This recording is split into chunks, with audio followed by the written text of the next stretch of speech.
कसं आपण बोलतो तसं लिहिलं तरी चालतं, पण तिथं कसं बोलायचं वेगळं आणि लिहायचं वेगळं असतंय. आता मांजराला कॅट म्हणायचं तर लिहिताना कसं KAT पाहिजे ना. सी कुठनं आला?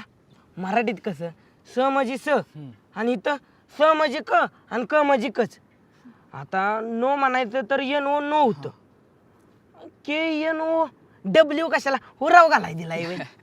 अरे बाबा NO नो म्हणजे नाही आणि KNOW नो म्हणजे माहीत असणे असं असतंय ते. अरे शब्द एकच पण अर्थ स्पेलिंग वेगळी.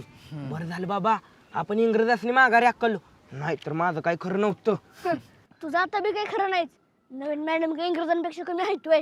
हो तर काय असला फाड इंग्रजी बोलतात ना आणि मराठीत अर्थ मी सांगत नाही.